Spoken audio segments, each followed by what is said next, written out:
Welcome to my channel commerce care. I am your host Martin और आज का हमारा टॉपिक है journal entries which is the base of not only account as well as commerce. क्योंकि इसकी ज़रूरत हमें लगभग हमेशा कभी न कभी किसी न किसी रूप में पड़ती रहती है, तो इसका जानना हमारे लिए बहुत ज़रूरी है। तो जर्नल एंट्रीज सीखने से पहले हम लोग को जानना होगा rules of debit and credit which is golden rule. और गोल्डन रूल पे एक डिटेल वीडियो मैंने बनाया था पिछली बार, अगर आप चाहें तो देख सकते हैं। इसका लिंक मैं अपने डिस्क्रिप्शन में डाल दूंगा। लेकिन उससे पहले हम गोल्डन रूल का एक छोटा सा रिव्यू कर लेते हैं। तो अकाउंट्स तीन प्रकार के होते हैं, पर्सनल अकाउंट, रियल अकाउंट और नॉमिनल अकाउंट। तो इन्हीं तीनों के बारे में हमें गोल्डन रूल्स पढ़ना है। पर्सनल अकाउंट में क्या है, debit the receiver, credit the giver. मतलब कि लेने वाला जो होगा वो डेबिट हो जाएगा और देने वाला क्रेडिट होगा, यानी कि receiver equals to debit and giver equals to credit. ठीक। Next, real account. Real account में क्या है, debit what comes in, credit what goes out. मतलब डेबिट व्हाट कम्स इन का मतलब संपत्ति के रूप में जो भी आए उसे डेबिट करेंगे, और क्रेडिट गोज आउट का मतलब संपत्ति के रूप में जो भी हमसे जाए या हमें देना पड़े वो क्रेडिट करेंगे, यानी कि संपत्ति आए तो डेबिट और संपत्ति जाए तो credit. And finally nominal account.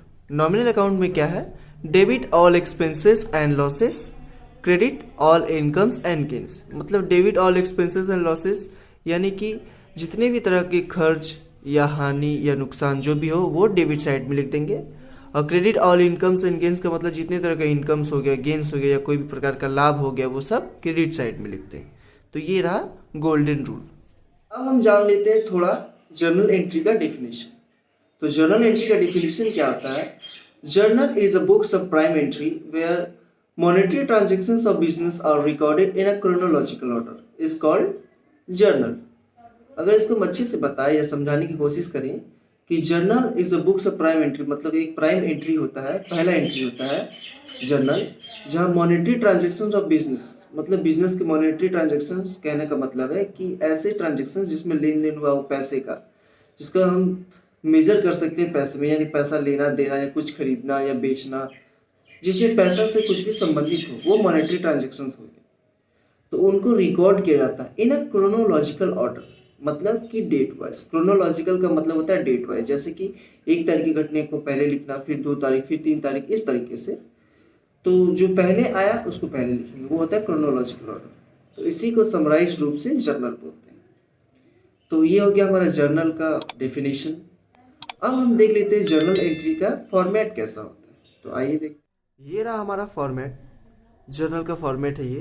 देखें, इसका 2 लाइन का हेडिंग होता है। ऊपर में लिखते हैं in the books of messrs Martin limited लिखा हुआ है यहाँ पे लिखते हैं जनरली जिसका भी नाम दिया रहता है या कोई कंपनी, जैसे हम किसी का नाम लिखते हैं तो मिस्टर या मिसेस ला के लिखते हैं, तो कंपनी के आगे MS लिखते हैं। M/S का मतलब होता है मेसर्स, मेसर्स मार्टिन लिमिटेड।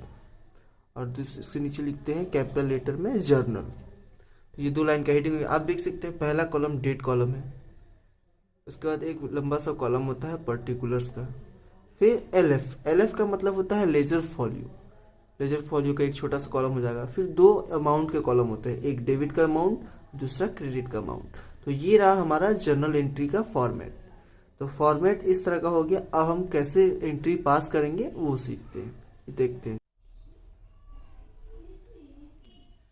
यहाँ पे कुछ बिजनेस ट्रांजेक्शन्स के एग्जांपल्स दिए हुए हैं और ये रहा हमारा फॉर्मेट। इस ट्रांजेक्शन्स को देखते हुए हम इसका जर्नल एंट्रीज पास करेंगे। और आपके सुविधा के लिए मैंने यहाँ गोल्डन रूल्स भी लिख दिया, ताकि एक एक एंट्री का डिस्कस करते हुए गोल्डन रूल के हिसाब से एंट्री पास करेंगे। तो चलिए आइए शुरू करते हैं। तो पहला एंट्री क्या है, देखिए जनवरी 1, जनवरी में 1 तारीख को। अगर कुछ ईयर नहीं दिया, चलिए हम ईयर देते हैं, मान लीजिए 2020 है, ठीक है। तो 2020 जनवरी 1 को क्या है, started a business with cash 50,000, मतलब बिजनेस स्टार्ट कर रहा है 50,000 कैश के साथ। ये एंट्री थोड़ा समझाने लायक है। इसमें क्या है कि 50,000 के साथ जो एंट्री यहाँ बिजनेस स्टार्ट कर रहा है, सबसे पहली बात, जब भी हम अकाउंट्स का कोई भी चैप्टर करें तो एक बात हमें हमेशा याद रखना है कि 2 अलग अलग चीज़ें होती है, बिजनेस और ऑनर दो अलग अलग पर्सन है, ठीक है। हमेशा बिजनेस के पॉइंट ऑफ व्यू से हम एंट्री पास करेंगे या कोई भी अकाउंट्स बनाएंगे तो हमेशा बिजनेस के पॉइंट ऑफ व्यू से बनाएंगे। तो बिजनेस के पॉइंट ऑफ व्यू से बनाना है तो पहला सम क्या, मतलब ट्रांजेक्शन क्या हमारा, started a business with cash, मतलब कैश 50,000 इन्वेस्ट करके एक बिजनेस स्टार्ट कर रहे हैं, यानी कि अल्टीमेटली ऑनर कैश बिजनेस के पास गया। कैश क्या है, कैश एक तरह का असेट होता है। पिछली बार मैंने सब एग्जांपल्स भी दिया था, आप वहाँ से देख सकते हैं। तो कैश एक तरह का असेट है, तो असेट यानी कि रियल अकाउंट, यही ना। तो रियल अकाउंट में असेट का क्या फॉर्मूला है देखते हैं। रियल अकाउंट में debit what comes in, credit what goes out. Simple language में कहेंगे, अगर सिंपल लैंग्वेज में बोलना हो तो असेट आए तो डेबिट, जाए तो क्रेडिट। अब यहाँ बिजनेस के पास कैश आ रहा है या जा रहा है। अब जब ऑनर बिजनेस को दे रहा है इसका मतलब उसके पास आ रहा है, यानी कैश अकाउंट डेबिट।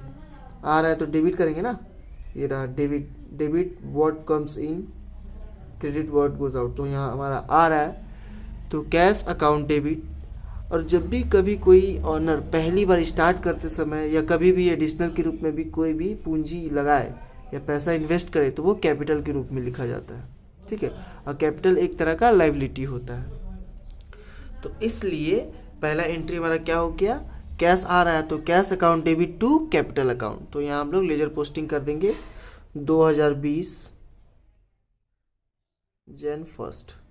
क्या हुआ, कैश आ रहा है तो cash account debit to capital account. जो भी अमाउंट है दोनों तरफ लिख देंगे। डेबिट का अमाउंट डेबिट में 50,000 है तो 50,000 यहाँ पे और 50,000 कैपिटल साइड में भी हो गया हमारा। अब चाहे तो नरेशन भी लिख सकते हैं, being started a business with cash, ये हो गया नरेशन। अब हो गया इसी तरह से 1 तारीख का तो हमारा खत्म हो गया। अब नेक्स्ट 3 तारीख को क्या है, परचेज गुड्स फ्रॉम कैश। यहाँ थोड़ा बताने लायक है, purchase goods from cash. Purchase word तो दे दिया, गुड्स दे दिया। गुड्स मतलब सामान होता है कोई भी। यहाँ पे गुड्स का मतलब वो हो गया, मतलब मान लो कोई कंपनी है, उसका शूज़ का बिजनेस है तो उसके फैक्ट्री में शूज़ मैन्युफैक्चरर होंगे। तो मैन्युफैक्चरिंग गुड्स जो होता है, जो मैन्युफैक्चरिंग थिंग्स होता है, गुड्स होता है, उन्हीं को गुड्स के रूप में लिखते हैं। तो जब भी गुड्स का नाम नहीं दिया हो तो परचेज हो तो परचेज अकाउंट का इस्तेमाल करते हैं, और सेल्स हो तो सेल्स अकाउंट का इस्तेमाल करते हैं, ठीक है। तो यह परचेज गुड्स फॉर कैश हो रहा है 20,000। तो गुड्स एक तरह का क्या है, असेट है, सामान है, असेट। तो असेट यहाँ परचेज कर रहे हैं, तुम्हारे पास आ रहा है, यानी कि असेट आए तो डेबिट, जाए तो क्रेडिट, यानी गुड्स आ रहा है। कौन सा गुड्स आ रहा है नहीं मालूम तो परचेज अकाउंट का इस्तेमाल करेंगे। तो purchase account debit to cash. Cash to में इसलिए क्योंकि कैश तो हमारा जा रहा है ना, पैसा दिए तभी तो गुड्स आ रहा है, इसलिए purchase account debit to cash. Next में purchase account debit to cash account, clear. अब इसका नरेशन नहीं लिखते हैं, जो भी डेट होगा आप डेट दे सकते हैं। जनवरी कितना है, 3 है, तो जनवरी 3 हम लिख दिए। अब पैसा जो भी था इसका 20,000 दोनों कॉलम में लिख दो भाई, 20,000 लिख दिए, क्लियर। अब नेक्स्ट क्या है देखो, कैश पेड टू अमन। अमन को कैश दे रहे हैं, यानी रिसीवर अल्टीमेटली कौन हुआ, अमन। अमन कैश रिसीव कर रहा है तो क्या बोले, debit the receiver credit the giver. तो रिसीवर अमन है तो अमन को डेबिट करेंगे, और कैश हम दे रहे हैं, कैश हमारा जा रहा है, कैश तो हमारे लिए संपत्ति है, एसेट है। तो जब कैश जाए तो क्रेडिट, यानी जर्नल एंट्री क्या बना, Aman account debit to cash account. तो जनवरी 5 तारीख को लिखेंगे Aman account debit to cash account, क्योंकि अमन रिसीवर है तो इसलिए डेबिट साइड में। कैश क्रेडिट इसलिए हुआ क्योंकि ये असेट है और हम असेट दे रहे हैं। यहाँ पे क्या है, अमाउंट 7,000 दोनों तरफ, तो 7,000 लिख देंगे, क्लियर। अब देखिए next, cash sales. Cash sales का मतलब होता है कि आप सेल किए सामान को, मतलब मैन्युफैक्चरिंग गुड्स को सेल किए और उसके बदले में आपको कैश मिला, यानी कि आप यहाँ खुद है रिसीवर कैश के। तो जब आप रिसीव कर रहे हैं तो कैश अकाउंट डेबिट, कैश आपके पास आ रहा है ना, क्या आ रहा है, कैश आ रहा है, तो कैश अकाउंट डेबिट किसके बदले में आ रहा है, सामान बेचने के बदले में। कौन सा सामान बेच रहे हैं नाम नहीं मालूम, तो क्या बताए कि परचेज के समय परचेज अकाउंट का इस्तेमाल करते हैं और सेल्स के समय सेल्स का अकाउंट का इस्तेमाल करते हैं। तो क्या हो जाएगा एंट्री हमारा, कैश आ रहा है तो cash account debit to sales account. Sales इसलिए क्योंकि कोई स्पेसिफिक सामान का नाम नहीं दिया है, तो क्या हो गया, cash account debit to sales account. ये हो गया हमारा एंट्री। अब क्या है, 25,000 दोनों तरफ था तो 25,000 लिख देते हैं, जो भी डेट हो डेट लिख देंगे। कितना डेट है हमारा, जनवरी 6 है तो जनवरी 6 लिख दिए। नेक्स्ट क्या है, कैश रिसीव फ्रॉम अभिषेक। यहाँ पे देखिए, यहाँ कैश हम रिसीव कर रहे हैं अभिषेक से, कैश रिसीव फ्रॉम अभिषेक 12,000। तो यहाँ कैश हमको मिल रहा है, यानी कैश हमारे पास आ रहा है, कैश तो संपत्ति है, तो डेबिट व्हाट कम्स इन, ये कैश तो असेट है यानी हमारे पास आ रहा है, यानी संपत्ति है, मतलब कि डेबिट करेंगे, यानी कैश अकाउंट डेबिट। और गिवर कौन है यहाँ पे, अभिषेक है ना, यानी क्या होता है देखिए, पर्सनल लोन में debit the receiver credit the giver, यानी क्रेडिट हो जाएगा अभिषेक, यानी कि cash account debit, cash account debit to Abhishek account. जो भी पैसा उससे रिसीव किए वो हम लिख देंगे, कितना 12,000 है तो 12,000 डेबिट क्रेडिट दोनों साइड। क्लियर। नेक्स्ट क्या है, स्टेशनरी। देखिए स्टेशनरी होता है एक तरह का खर्च।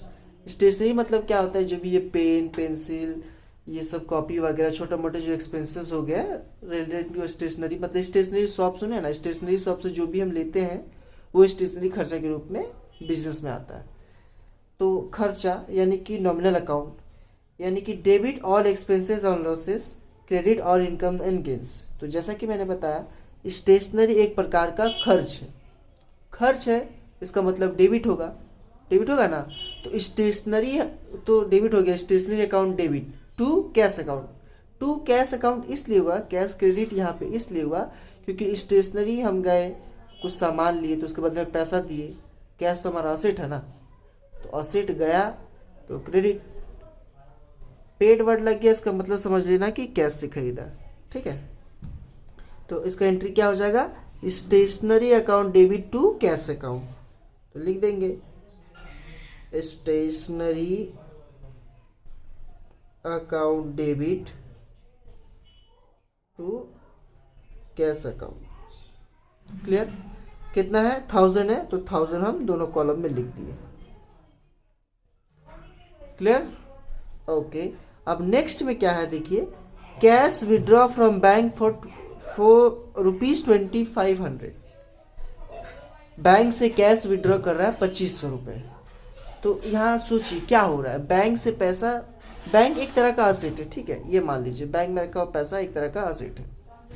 तो बैंक का जब बैंक से पैसा निकालेंगे बैंक का पैसा कम होगा, यानी कि असेट कम होगा। जब असेट कम हो जाए तो क्रेडिट, असेट बढ़े तो डेबिट। अब हम कैश विड्रॉ करेंगे तो कैश हमारे पास आ रहा है ना, जब कैश हमारे पास आ रहा है, देखिए कैश विड्रॉ फ्रॉम बैंक, जब कैश हमारे पास आएगा तो बैंक का पैसा कम होगा, यानी जो आए उसको डेबिट करो। क्या आ रहा है, कैश आ रहा है, यानी cash account debit, cash account debit to bank account. To bank इसलिए हो गया क्योंकि बैंक का पैसा तो कम हो रहा है ना, इसलिए बैंक हो गया क्रेडिट में, ₹2500 बोथ साइड। नेक्स्ट क्या है, bank interest receive. Bank interest receive, receive word लग गया मतलब समझ लीजिए इनकम है। तो इनकम है मतलब कि नॉमिनल अकाउंट में आइए, तो debit all expenses on losses, credit all income and gains. Debit all expenses and losses, credit all incomes and gains, ये हमारा रूल है। तो बैंक इंटरेस्ट रिसीव मतलब इनकम है, तो जितना भी इनकम होता है वो क्रेडिट साइड में आ जाता है, यही ना। तो क्रेडिट और इनकम एंड गेन्स, तो बैंक इंटरेस्ट हो जाएगा क्रेडिट, क्या मिल रहा है इसके बदले में, अब बैंक से इंटरेस्ट मिल रहा है तो हमारे घर आके हमारे हाथ में तो नहीं दे जाएगा, वो क्या करेगा, हमारे अकाउंट में जमा कर देगा। तो क्या हो गया, अकाउंट में जमा कर देगा मतलब बैंक का पैसा बढ़ गया, यानी बैंक डेबिट होगा। यानी क्या हो गया, bank account debit to bank interest. यही ना इनकम था हमारा, तो इंटरेस्ट लिख दिए। अब कितना मिल रहा है, 700, तो 700 दोनों तरफ लिख दिए। फिर नेक्स्ट क्या है, withdraw cash for personal use. जब भी पर्सनल यूज की बात आ जाए तो हमेशा ड्राइंग होता है। पर्सनल यूज का मतलब ड्राइंग। जब ऑनर अपना ही पैसा निकाल ले तो वो खर्च वर्च किसी की गिनती में तो आएगा नहीं, तो ड्राइंग हो। ड्राइंग एक तरह का एक्सपेंस है बिजनेस में, ठीक है। तो बिजनेस में ड्राइंग एक तरह का एक्सपेंस होता है। तो withdraw cash for personal use 1200। जब भी पर्सनल यूज या प्राइवेट यूज की बातें आ जाए तो ऑलवेज ड्राइंग। तो ड्राइंग एक तरह का खर्च होता है यानी एक्सपेंस, और एक्सपेंस आता है डेबिट साइड नॉमिनल अकाउंट के रूल में। तो ड्राइंग अकाउंट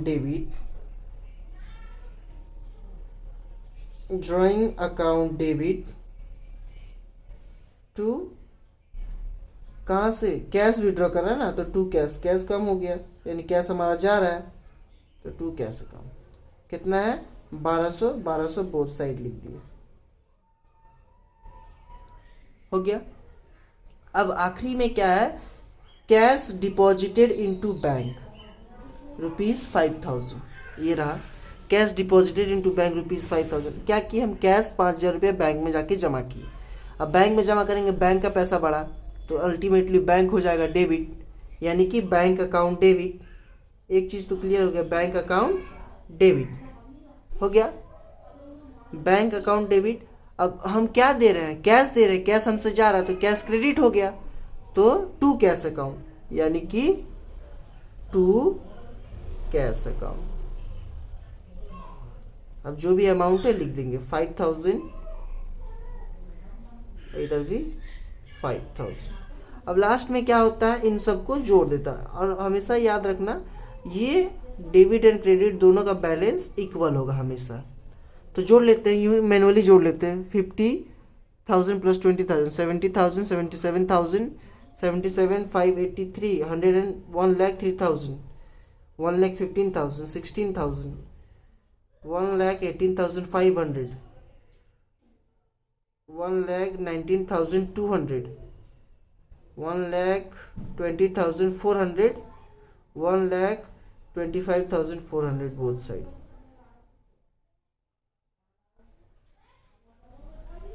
दोनों तरफ आ जाएगा। जब भी आंसर का भी डिफरेंस आया टोटल, समझ लेना कि गलत है। यहाँ लिख देते हैं टोटल।